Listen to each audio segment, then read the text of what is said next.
Geronimo, the last Apache warrior. Welcome. Tonight we are going to talk about Geronimo, one of the most legendary figures in American history, a man whose very name became synonymous with courage, resistance, and the indomitable spirit of the Apache people. His story is one that spans the vast deserts of the American Southwest, a tale of love and loss, of warfare and diplomacy, of freedom and captivity. It is a story that reveals not just the life of one remarkable individual, but the tragic transformation of an entire way of life as the inexorable tide of westward expansion swept across the continent. Geronimo was born in June of 1829, though the exact date remains uncertain, as the Apache people did not keep written records in the way that European-descended Americans did. He came into this world in a region that the Spanish called No Doyon Canyon, located in what is now western New Mexico, near the headwaters of the Gila River. This was territory that belonged to the Bedonkohe band of the Apache, a people who had lived in harmony with this harsh but beautiful landscape for countless generations. The land itself was a study in contrasts. Towering mountains gave way to deep canyons. Lush river valleys contrasted with arid desert plains, and the climate could shift from blazing heat to bitter cold depending on the season and elevation. The child who would become known to history as Geronimo was not given that name at birth. His Apache name was Goyawe, which in the Chiricahua Apache language means one who yawns. This might seem an unusual name to those unfamiliar with Apache traditions, but among his people, names often reflected specific characteristics or circumstances surrounding a person's birth or early life. The name by which the world would come to know him, Geronimo, was actually given to him by Mexican soldiers, and its origin remains a subject of debate among historians. Some believe it was a corruption of Geronimo, the Spanish version of Jerome, possibly an invocation of Saint Jerome by Mexican soldiers facing him in battle. Others suggest different origins, but regardless of its source, the name Geronimo would become legendary.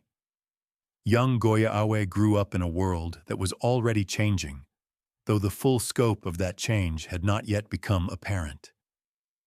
The Apache people had lived in the southwestern regions of North America for centuries, their ancestors having migrated from the north in the distant past. They were part of the southern Athabascan language family, relatives of peoples who lived far to the north in what is now Canada and Alaska. The Apache had adapted brilliantly to the challenging environment of the Southwest, developing a culture that allowed them to thrive in conditions that European settlers would find forbidding and harsh. The Chiricahua Apache, the specific group to which Geronimo belonged, were divided into several bands, each with its own territory and leadership. The Bedonkohe band, into which Geronimo was born, ranged across a territory that included parts of what are now New Mexico and Arizona. They were a people deeply connected to their land, knowing every water source, every game trail, every plant that could provide food or medicine. Their knowledge of the terrain was encyclopedic, passed down through generations, and it would serve them well in the conflicts to come. Apache society was organized around extended family groups, and children learned by observation and participation in the daily activities of the band. Young boys like Goyawe would have spent their early years learning the skills necessary for survival. They learned to track game across rocky terrain, to identify the subtle signs that revealed the presence of animals or enemies, to move silently through country that offered little cover. They learned which plants were edible, which had medicinal properties, and which were poisonous. They learned to endure physical hardship, to go without water when necessary, to withstand heat and cold. They also learned the stories of their people, the legends and traditions that gave meaning to their existence, and connected them to their ancestors.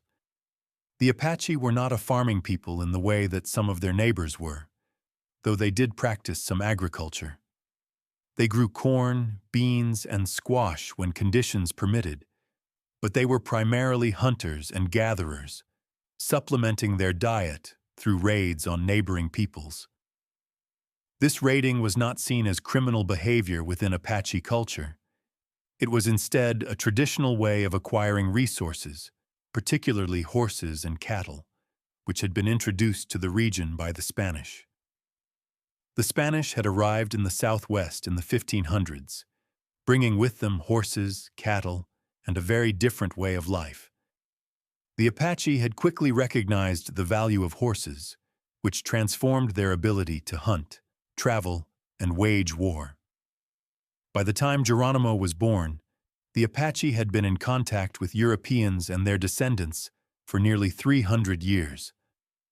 Relations had always been difficult, marked by periods of trade and cooperation alternating with periods of violent conflict. The Spanish, and later the Mexicans after Mexico gained independence in 1821, had established missions, presidios, and towns in Apache territory. From the Apache perspective, these were invasions of their homeland, and they responded accordingly, conducting raids to acquire goods and livestock and to drive the invaders away. For the Mexicans and later the Americans, Apache raids were acts of savage banditry that demanded harsh reprisals. This fundamental difference in perspective, the Apache viewing themselves as defending their homeland and way of life, while the Mexicans and Americans saw themselves as bringing civilization to a wilderness inhabited by hostile savages, would drive the conflicts that dominated Geronimo's life. Geronimo's early years were relatively peaceful. He grew from childhood to young manhood, learning the skills of a warrior and hunter. He was admitted to the Council of Warriors at the age of 17, a significant milestone in Apache society that marked his transition to full adulthood. Around this same time, he married a young woman named Alope. She was from the same band, and by all accounts, the marriage was a happy one. Apache marriages were generally arranged, but there was usually some degree of choice involved, and compatibility was considered important. A man who wished to marry would typically have to prove his worth as a hunter and warrior and would need to provide gifts to the bride's family. Geronimo and Alope built a life together, and she bore him 3 children. The historical records do not preserve the names of these children, but we know that Geronimo loved his young family deeply. They lived as the Apache had lived for generations, moving with the seasons, hunting, gathering, and occasionally raiding into Mexican territory for supplies. It was a hard life by the standards of settled agricultural peoples, but it was also a life of considerable freedom, lived in harmony with the natural rhythms of the land. The year 1858 marked a devastating turning point in Geronimo's life, an event so traumatic that it would fundamentally transform him and set him on the path that would lead to his legendary status. In the early spring of that year, a large group of Bedonkohe and other Chiricahua bands traveled south into the Mexican state of Sonora. They were going to trade in the town of Kasa Grandes, a journey that they had made many times before. Relations with Mexico were always tense, but there had been periods of peace, and the Apache believed they could trade safely in the town. The men of the group left their families camped outside the town while they went in to trade. It was a common practice, as the presence of women and children might have been seen as a sign of aggressive intent. While the warriors were in town conducting their business, Mexican troops from the nearby town of Arizpe, led by Colonel José María Carrasco, attacked the undefended Apache camp. The soldiers showed no mercy. They killed everyone they could find, women, children, and the few men who had stayed behind. It was a massacre, brutal and complete. When Geronimo and the other warriors returned to the camp that evening, they found a scene of unimaginable horror. The bodies of their loved ones lay scattered across the camp. Geronimo's mother, his wife Alope, and all three of his children had been killed. Everything the group had owned, their horses, weapons, supplies, and the goods they had brought to trade, had been taken or destroyed. The survivors were left with nothing but their grief and their rage. Geronimo later recalled that he did not speak or eat for days after the massacre. He sat alone, removed from the others, consumed by his sorrow. When he finally emerged from his grief, he had been transformed. The young man who had been content to live the traditional Apache life, to hunt and raid occasionally, but primarily to enjoy his family and his place in the band, was gone. In his place was a man driven by an overwhelming desire for vengeance, a man who would spend the rest of his life fighting the Mexicans and later the Americans. The Apache believed that the spirits of those who died violently unavenged would not rest, and Geronimo felt a sacred obligation to avenge his family. He began to organize raids into Mexico, gathering warriors from his own band and from other Apache groups. His hatred of Mexicans was absolute and unwavering for the rest of his life. Even decades later, when he was an old man living on a reservation far from Mexico, he would speak of his desire for vengeance against the Mexicans. According to Apache tradition and Geronimo's own later accounts, it was during one of these revenge raids that he received what he believed to be supernatural power. In Apache culture, power was a force that could be granted to individuals by spirits or supernatural entities. This power might give someone special abilities, the power to heal, to have visions of the future, to be protected in battle, or to influence events. Geronimo came to believe that he had been given power that protected him in battle and allowed him to see the future. Whether or not one believes in such supernatural forces, there is no doubt that Geronimo survived countless battles over the course of his life, often in situations where death seemed certain, and his followers came to believe that he was indeed protected by supernatural power. It was during these revenge raids into Mexico that Mexican soldiers began calling him Geronimo. The name stuck, and eventually even his own people came to use it, though many who knew him well continued to call him by his Apache name. The raids were brutal affairs, characterized by a level of violence that shocked even hardened frontier soldiers and settlers. Geronimo and his warriors would strike quickly and without warning, attacking Mexican settlements, killing soldiers and civilians alike, taking livestock and supplies, and then disappearing into the mountains before any organized pursuit could be mounted. The Mexicans responded with their own brutality, organizing hunting parties to track down and kill Apache wherever they could be found. The state of Sonora and later the state of Chihuahua offered bounties for Apache scalps. So much for the scalp of a warrior, less for the scalp of a woman, and even less for the scalp of a child. This policy led to atrocities, as bounty hunters sometimes killed peaceful Indians or even Mexican citizens with dark hair to claim the rewards. The cycle of violence spiraled ever downward, with each atrocity leading to revenge attacks, which in turn led to further reprisals. During this period, Geronimo emerged as a leader among the Apache, though it is important to understand that Apache leadership was not like European-style chieftainship. The Apache did not have kings or hereditary rulers with absolute authority. Instead, leadership was earned through demonstrated ability and was specific to particular situations. A man might be a leader in war, but not in peace, or vice versa. Leaders led by example and by persuasion, not by command. Warriors followed a particular leader because they respected his judgment and believed in his abilities. but they were free to leave and follow someone else if they chose. Geronimo was recognized as a war leader, a man whose courage in battle and hatred of the enemy made him someone others wanted to follow when they went on raids. However, he was never the overall chief of all the Chiricahua Apache. That role was held by others, most notably by a man named Coochis, who led the Chokanan band of Chiricahua. Coochis was a generation older than Geronimo and was widely respected as a wise and capable leader. The two men knew each other and at times cooperated, but they were not always in agreement about the best course of action. The 1850s and 1860s were a period of tremendous upheaval in the American Southwest.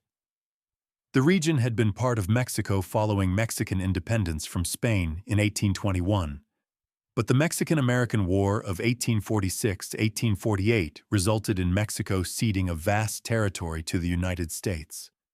This included all of what is now California, Nevada, Utah, most of Arizona and New Mexico, and parts of Colorado and Wyoming. Suddenly, the Apache found themselves dealing with a new power, one that was even more numerous and aggressive than Mexico had been. The Americans who began flooding into the Southwest after the Mexican-American War were different from the Spanish and Mexican populations that had preceded them. The Spanish and Mexicans had been present in the region for centuries, but their numbers had remained relatively small, concentrated in a few towns and missions. The Americans came in much larger numbers, driven by gold discoveries in California, by the promise of cheap land, by the cattle industry, and by the simple belief that it was their destiny, their manifest destiny, as they called it, to spread across the continent from the Atlantic to the Pacific. The American government's policy toward the Indians was fundamentally one of removal or confinement. In the eastern United States, entire tribes had been forcibly relocated to lands west of the Mississippi River, a process that had caused tremendous suffering and death. Now, as American settlement reached the Western territories, the government sought to place Western tribes on reservations, confined areas where they could be controlled, and where, it was hoped, they could be civilized and taught to farm like white Americans. The Apache had no interest in being confined to reservations or in changing their way of life. They had lived freely in their homeland for generations, and they saw no reason why they should give up that freedom to satisfy the demands of newcomers. Moreover, the lands that the government proposed to set aside for reservations were often far inferior to the traditional Apache ranges, lacking adequate water, game, and other resources necessary for survival. The result was inevitable conflict. American settlers and miners moving into Apache territory were seen as invaders and became targets for Apache raids, just as Mexican settlers had been. The American military established forts throughout the Southwest and began campaigns to subdue the Apache. These campaigns were hampered by the same difficulties that had plagued Mexican efforts. The Apache knew the terrain intimately and could move through it with astonishing speed, while soldiers, burdened with supply wagons and unfamiliar with the country, found it almost impossible to catch them. Geronimo participated in numerous conflicts with American forces during this period, though he was not yet the primary focus of military efforts. That distinction belonged to other Apache leaders, particularly Coochis and Mangas Coloradas, who led larger bands and controlled more extensive territories. Mangas Coloradas, whose name meant red sleeves, was a towering figure in Apache history, a man said to stand 6.5 feet tall in an era when the average height was much less. He was also Coochis' father-in-law and was recognized as one of the most important Apache leaders of his time. In 1863, Mangas Coloradas, who was by then an old man, agreed to meet with American military officers under a flag of truce. It was a fatal mistake. The soldiers seized him, and that night, guards tortured him with heated bayonets. When he protested, they shot him, claiming that he had been trying to escape. His death enraged the Apache and convinced many who might have been willing to negotiate that the Americans could not be trusted. Coochis, who had previously tried to maintain peace with the Americans, was also driven to war through American treachery. In 1861, a young Army lieutenant named George Bascom invited Coochis to a meeting to discuss the theft of some cattle and the kidnapping of a boy from a ranch. Coochis came peacefully with several relatives, but Bascom, convinced that Coochis was responsible, attempted to arrest him. Coochis cut through the tent and escaped, but the soldiers held his relatives hostage. This incident, known as the Bascom Affair, triggered what became known as the Coochis War, a decade-long conflict that devastated the region. Throughout this period, Geronimo continued his raids into Mexico and increasingly came into conflict with American forces as well. He was building a reputation as one of the most formidable Apache warriors, a man who was utterly fearless in battle and who possessed an uncanny ability to evade capture. His followers believed that he had supernatural power that allowed him to see the future and to know when and where the enemy would attack. Whether or not such power existed, Geronimo certainly possessed exceptional intelligence and tactical ability. He could read terrain like a book, anticipating where pursuers would go and how to avoid them. He could lead his people on forced marches that covered staggering distances, moving through country so rough that soldiers on horseback could not follow. In 1872, Coochis, exhausted by years of warfare and concerned about the survival of his people, negotiated a peace treaty with the United States government. The terms were relatively generous. The Chiricahua would be given a reservation in southeastern Arizona that included much of their traditional homeland, and Coochis would remain the chief of his people, dealing directly with Tom Jeffords, an American agent who had earned Coochis' trust and respect. This peace held until Coochis' death from natural causes in 1874. After Coochis' death, the peace began to unravel.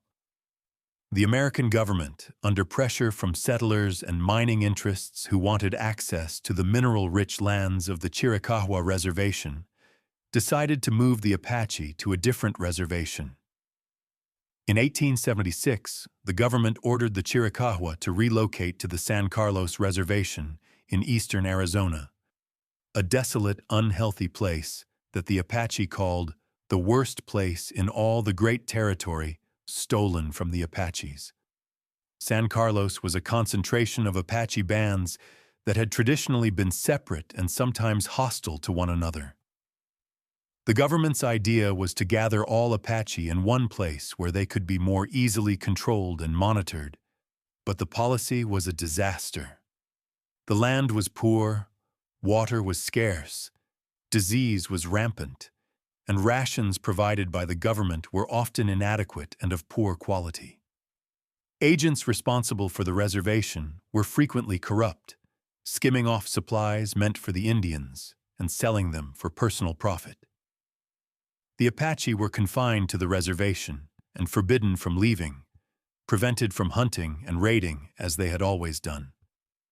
They were expected to become farmers, but the land was poorly suited for agriculture, and even when crops were successfully grown, they often failed in the harsh climate.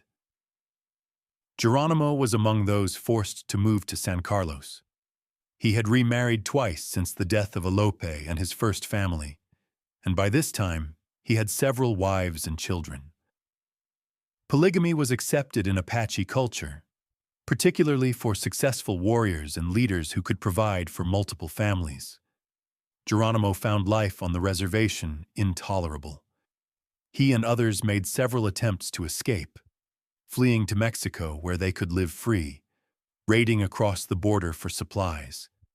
Each time, they were eventually pursued, caught, and brought back to the reservation. The pattern became established. Geronimo and others would break out from San Carlos, flee to the mountains of Mexico, elude capture for months or even years, and then either be persuaded to return or be forced back through military pressure.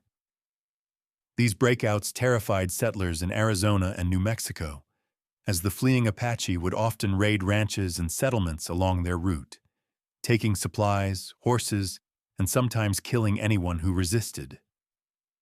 The American military response to these breakouts grew increasingly sophisticated.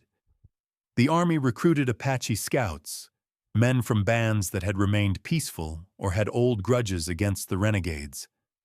These scouts proved invaluable, as they knew the country and could track like no white soldier could. The Army also began coordinating with Mexican forces, arranging to pursue Apache raiders across the border, an agreement that would have been unthinkable in earlier years when the two nations had often been at odds. One of the most significant of these breakouts occurred in 1881. Geronimo, along with Ju, a leader of the Nedni band of Chiricahua, and Naiche, the son of Cochise, led their followers off the reservation.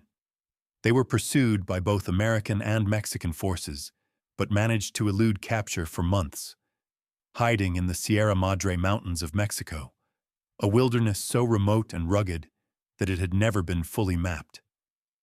The Sierra Madre became Geronimo's stronghold, a place where he felt safe from his enemies, where he could raise his family and live something approaching the traditional Apache way of life. However, the pressure was constant. The Americans and Mexicans were determined to end the Apache threat once and for all. In 1883, General George Crook, who had previously fought the Apache in the early 1870s and had earned their grudging respect, was placed in command of military operations in Arizona. Crook was different from most Army officers. He believed that the Apache had legitimate grievances and that much of the conflict was the result of broken promises and corrupt agents. He also recognized that conventional military tactics were useless against Apache guerrilla fighters. Instead, Crook relied heavily on Apache scouts and on small, highly mobile units that could operate in rough terrain. Crook managed to locate Geronimo's camp in the Sierra Madre and convinced most of the Apache to return to the reservation, promising that conditions would improve and that they would be treated fairly. Geronimo, always suspicious but also pragmatic, agreed to return. He came back to San Carlos in 1884, hoping that perhaps this time things would be different. They were not.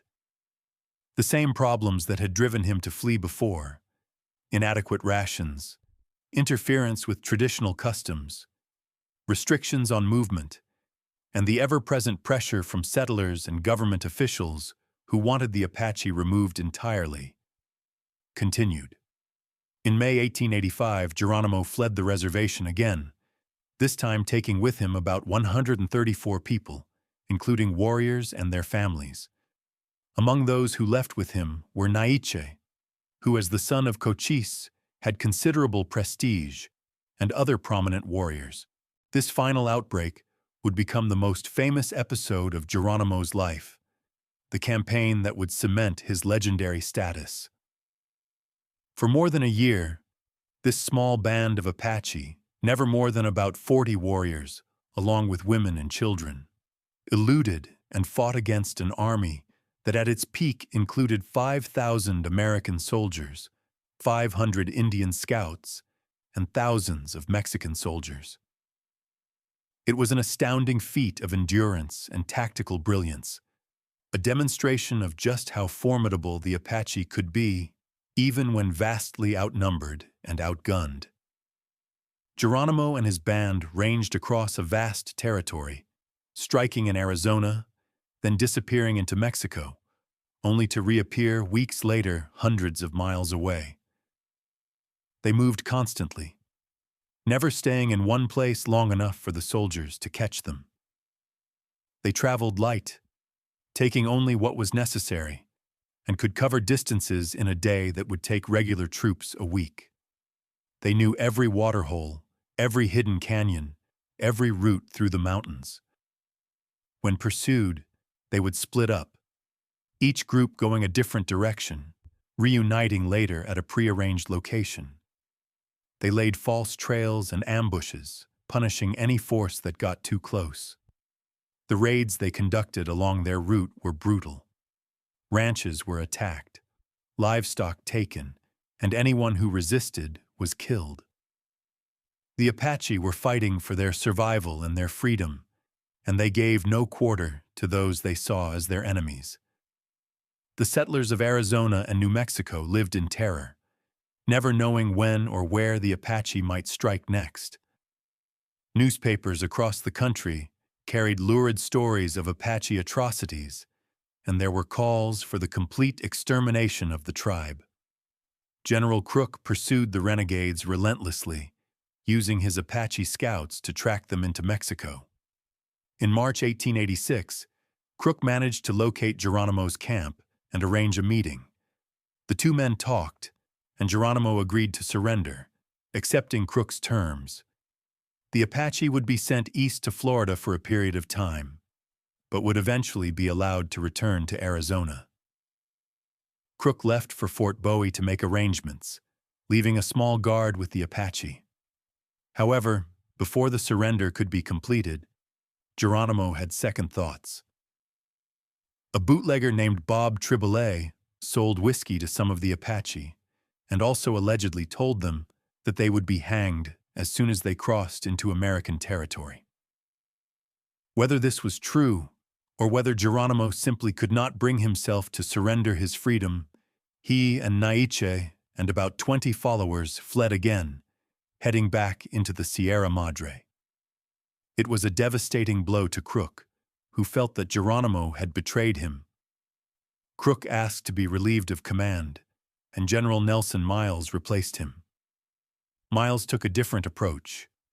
He stationed troops at every waterhole and mountain pass, making it almost impossible for the Apache to move without being detected. He kept the pressure constant, never allowing Geronimo's band to rest or to gather supplies. It was a war of attrition, and Miles had all the resources while Geronimo had none. The Apache were exhausted, hungry, and low on ammunition.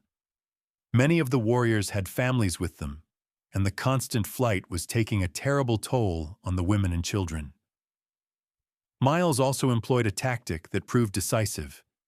He sent Lieutenant Charles Gatewood, an officer who had previously dealt with the Apache and whom they trusted, along with 2 Apache scouts, to find Geronimo and convince him to surrender. Gatewood was able to locate the Apache camp and arrange a meeting. He delivered a message from Miles: surrender and be sent to Florida with their families, or continue to fight and eventually be hunted down and killed. Miles also sent a more personal message through Gatewood, informing Geronimo that all the other Chiricahua, including those who had remained peaceful on the reservation, had already been sent to Florida. This meant that if Geronimo and his followers continued to resist, they would be the only Chiricahua left in the Southwest, completely isolated from their people. This news was devastating to Geronimo. He had always believed that he was fighting to preserve the Apache way of life, to keep his people free. Now he learned that all his efforts had been for nothing. His people were already in captivity. After several days of deliberation and meetings, Geronimo made the hardest decision of his life. On September 4, 1886, at Skeleton Canyon on the Arizona-New Mexico border, Geronimo formally surrendered to General Miles. The surrender marked the end of the Apache Wars, the last of the Indian Wars in the American Southwest. Geronimo and his followers were immediately taken into custody and transported to Fort Bowie. They were then sent by train to Florida, as Miles had promised. However, what they found when they arrived was far worse than anything they had been led to expect. The Chiricahua, including those who had remained peaceful, and had even served as scouts for the army, were all treated as prisoners of war. They were confined at Fort Pickens and Fort Marion in Florida in conditions that were appalling. The climate was hot and humid, completely unlike the dry desert they were accustomed to. Diseases such as tuberculosis, which had been relatively rare among the Apache in their homeland, ran rampant. Children were taken from their parents and sent to the Carlisle Indian Industrial School in Pennsylvania, part of a government program intended to civilize Indian children by removing them from their culture. Many of these children would never see their parents again, dying of disease before they could be reunited. Geronimo was separated from most of his people and sent to Fort Pickens. He was treated more as a curiosity than a prisoner of war. Officers brought their families to see the famous Apache warrior, and Geronimo was displayed like an animal in a zoo. It was a humiliation for a man who had once commanded respect and fear across the Southwest, but Geronimo adapted as he always had. He began selling photographs of himself and bows and arrows that he made, discovering that there was a market among white Americans for anything associated with the legendary Geronimo. The conditions in Florida were so unhealthy that even the Army recognized that something had to be done. In 1887, the Chiricahua prisoners were moved to Mount Vernon Barracks in Alabama. The conditions were somewhat better, but disease continued to take a heavy toll. Between 1886 and 1894, approximately 1/4 of the Chiricahua died in captivity. During these years, there were various efforts to find a permanent home for the Chiricahua. Many Americans, including some military officers and government officials, felt that the treatment of the Apache had been unjust. They pointed out that many of the imprisoned Apache had been peaceful and had even served the government as scouts, yet they had been punished along with the renegades. There were calls to allow the Apache to return to Arizona or New Mexico, but these were fiercely opposed by the residents of those territories, who wanted nothing to do with the Apache and who threatened violence if any attempt was made to return them. In 1894, after 8 years of captivity, the Chiricahua were finally moved again, this time to Fort Sill in Oklahoma Territory.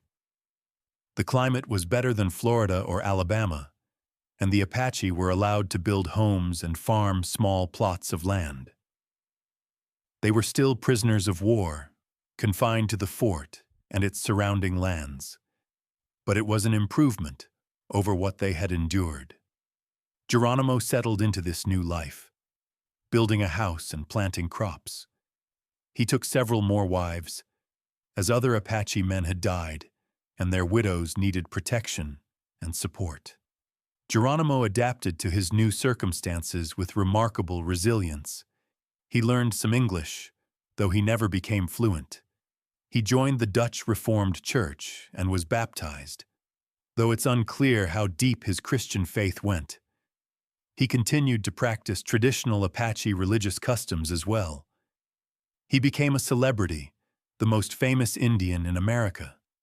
He appeared at expositions and fairs, including the St. Louis World's Fair in 1904. He rode in President Theodore Roosevelt's inaugural parade in 1905, wearing a top hat and waving to the crowds. He sold photographs, autographs, and trinkets, and discovered that he could make good money doing so. However, despite his fame and his seeming adaptation to captivity, Geronimo never stopped longing for his homeland. In his later years, he gave many interviews and dictated his autobiography to S.M. Barrett, which was published in 1906. Throughout these accounts, his love for the mountains and deserts of the Southwest and his bitterness over what had been taken from him are evident. He repeatedly expressed his desire to return to Arizona, to die in the land of his birth. This wish was never granted. Geronimo's personal life during his years at Fort Sill was complex. He had multiple wives, which was traditional for Apache leaders. but was frowned upon by the American authorities. He had numerous children, though many had died young, either in the wars or from disease during captivity. He maintained his status as a leader among the Chiricahua, though his influence was limited by their imprisoned status. Some Apache blamed him for their captivity, arguing that his refusal to remain on the reservation had brought disaster upon all the Chiricahua. Others continued to respect him as a man who had fought for their freedom and had never surrendered in his heart. In February 1909, on a cold winter night, Geronimo rode home from a trip to Lawton, Oklahoma, where he had been selling bows and arrows. He had been drinking. He had developed a fondness for alcohol, which was common among the imprisoned Apache as a way to escape their circumstances. His horse threw him, and he lay on the ground in freezing temperatures for hours before being found. He developed pneumonia and never recovered. He died on February 17, 1909, at the age of 79. His last words were reportedly to his nephew, to whom he said that he regretted ever surrendering and that he should never have left the warpath. Geronimo was buried in the Apache prisoner of war cemetery at Fort Sill.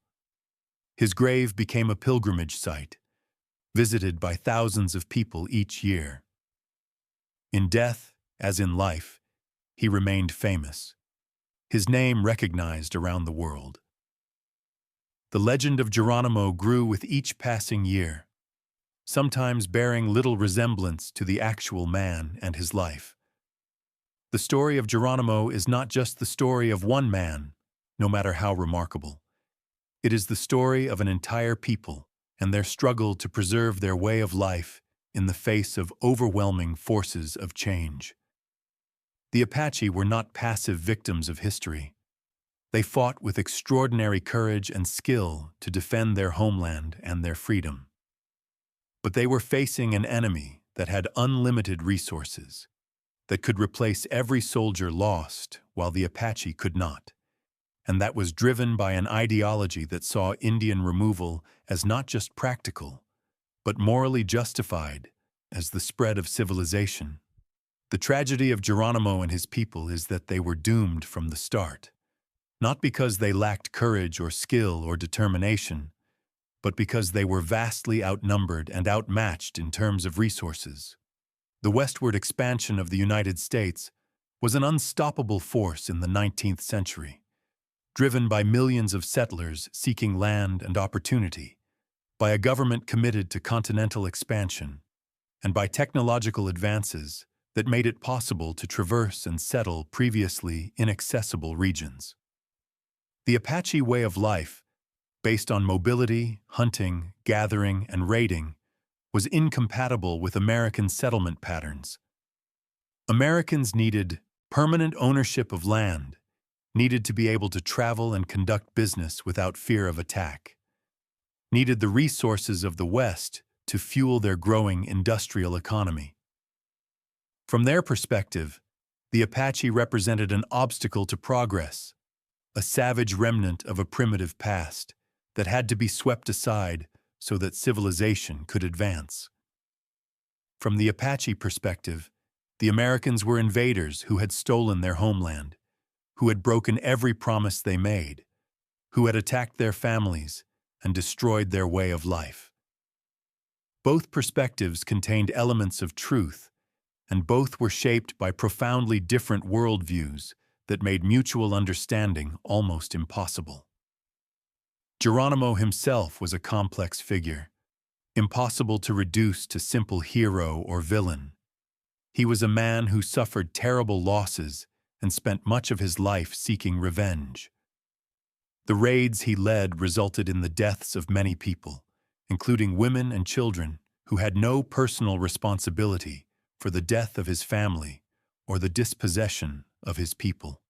The settlers and miners who died in Apache raids were often poor people themselves, trying to make a living in a harsh land, and their deaths were tragedies for their own families. At the same time, Geronimo was fighting for his people's survival and freedom. He was defending a way of life that had sustained his people for generations. He was resisting an invasion of his homeland. The tactics he employed were brutal by modern standards, but they were not unusual for warfare of that era, and the American military employed its own brutal tactics against the Apache, including the killing of non-combatants and the destruction of food supplies to starve the Apache into submission. What made Geronimo exceptional was not just his skill as a warrior, though that was considerable, but his absolute refusal to accept defeat or to give up his freedom willingly. Time and again, he was offered terms for surrender, opportunities to settle on a reservation and live in peace. Time and again, he rejected these offers or, when he did surrender, eventually broke free again. He could not reconcile himself to life in captivity, to the loss of the mountains and deserts he loved, to the restrictions and indignities of reservation life. This stubborn resistance, which frustrated military commanders and terrified settlers, is also what has made Geronimo a legendary figure. He represents the human spirit's refusal to be broken, the determination to be free even in the face of impossible odds. His story resonates because it speaks to something fundamental in human nature: the desire for freedom, for dignity, for control over one's own destiny. The legacy of Geronimo is complex and multifaceted. His name became part of American popular culture in ways that would have been impossible to predict. American paratroopers adopted his name as a battle cry during World War II, shouting "Geronimo" as they jumped from planes. The name has been used for products, places, and cultural references of all kinds. He has been portrayed in numerous films, books, and television shows, sometimes accurately, but more often in ways that reflect popular myths rather than historical reality. For the Apache people, Geronimo's legacy is complicated. He is remembered as a great warrior and leader, but also as someone whose resistance brought suffering upon the entire tribe.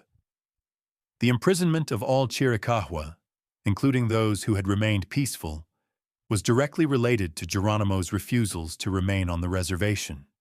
The children who died at the Carlisle School, the elders who perished from disease in Florida and Alabama, the decades of captivity at Fort Sill. All of these can be traced back to decisions that Geronimo and other resistance leaders made. Yet it is also true that the Apache would have lost their homeland and freedom regardless of what Geronimo did. The pattern had been repeated across North America as American settlement advanced. Indian tribes were displaced, confined to reservations, and forced to abandon their traditional ways of life. Those who resisted suffered terribly, but so did those who cooperated. The peaceful Apache, who remained on the reservation and even served as scouts, were still sent to Florida as prisoners of war.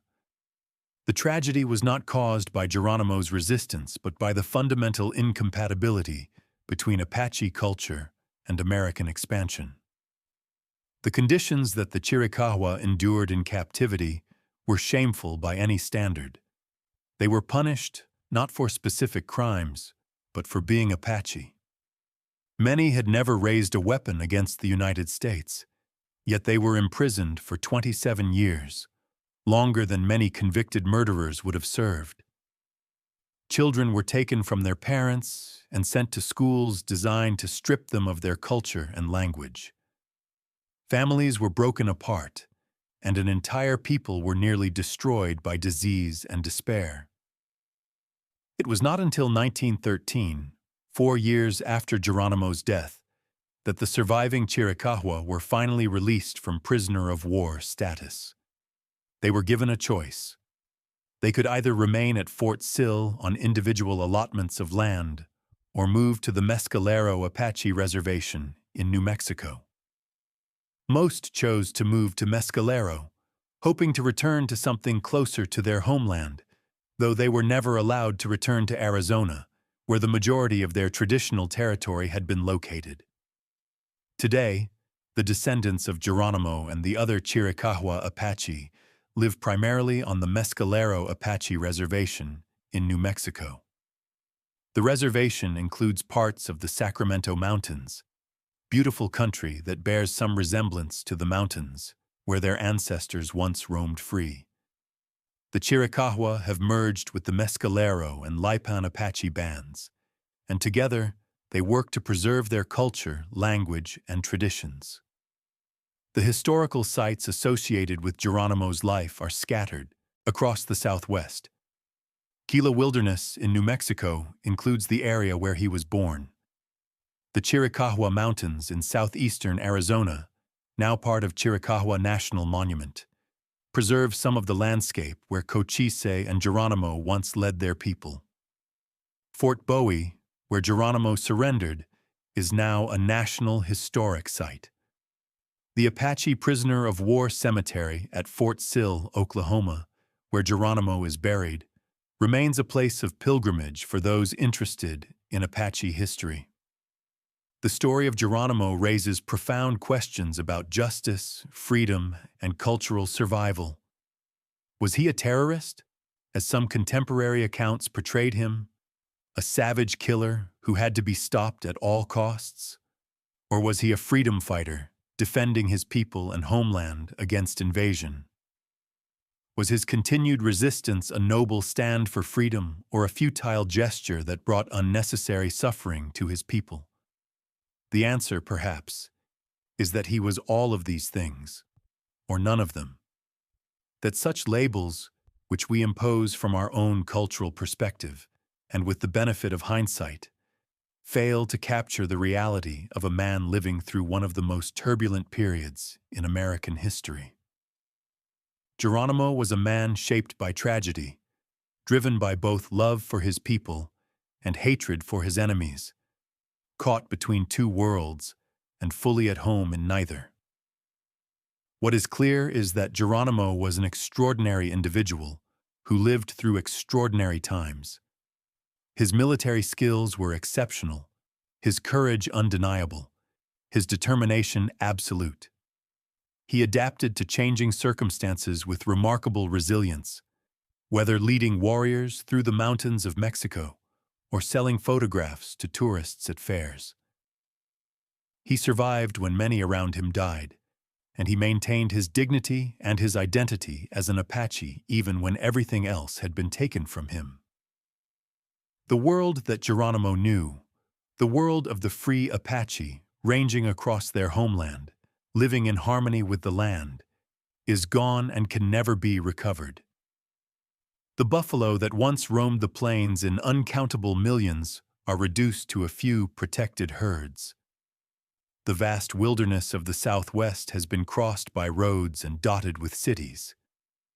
The Apache who once numbered in the thousands are a much smaller population, struggling like all indigenous peoples to maintain their identity in the modern world.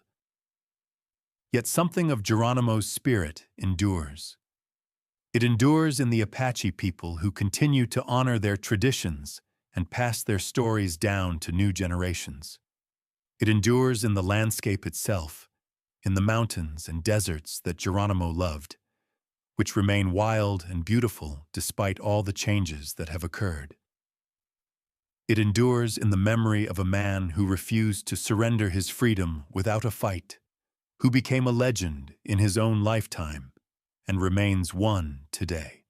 The photograph of Geronimo that is most widely known shows him in his later years, an old man with a lined face holding a rifle, staring directly at the camera with an expression that is simultaneously defiant and sorrowful. That image has become iconic, reproduced countless times, instantly recognizable around the world. Looking at that photograph, knowing the full story of his life, it is impossible not to feel the weight of all that he experienced, all that he lost, all that he fought for. Geronimo's story is a reminder of the terrible costs of conquest and expansion, of what is lost when one people's way of life is destroyed to make way for another's. It is a reminder that history is not simply the story of progress and improvement, but also of tragedy and loss. The advance of what was called civilization came at a tremendous cost to those whose lands and resources were taken, whose cultures were suppressed, whose children were stolen, and whose elders were left to die in exile. At the same time, Geronimo's story is a testament to the resilience of the human spirit. Despite all that was done to him and his people, despite all the losses and humiliations, Geronimo never stopped being Apache. He never accepted that his captors had the right to determine his fate. Even in his old age, confined to Fort Sill, making money by selling his signature to tourists, some part of him remained unconquered, still dreaming of the mountains of his youth, still longing for freedom. As we reflect on Geronimo's life, we might ask ourselves what lessons it holds for us today. In an age when indigenous peoples around the world continue to fight for their rights, their lands, and their cultural survival, Geronimo's struggle remains relevant. In a time when we debate the proper relationship between individual freedom and collective security, his story provides a powerful example of someone who valued freedom above all else and paid a terrible price for that commitment. Perhaps the most important lesson is simply that there are always multiple perspectives on history, and that the story looks very different depending on where you stand.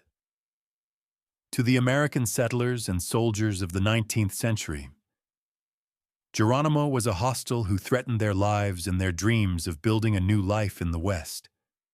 To the Apache, he was a warrior defending his people. Both perspectives were real, and both shaped the tragic conflict that engulfed the Southwest. Understanding Geronimo requires us to step outside our own assumptions and try to see the world through his eyes. To imagine what it would be like to see your family massacred, to watch your homeland invaded, to be forced onto a reservation where you were expected to give up everything that gave your life meaning.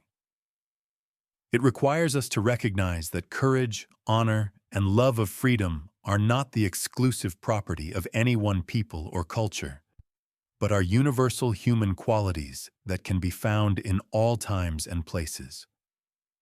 The life of Geronimo began in the mountains of New Mexico in 1829 and ended in captivity in Oklahoma in 1909.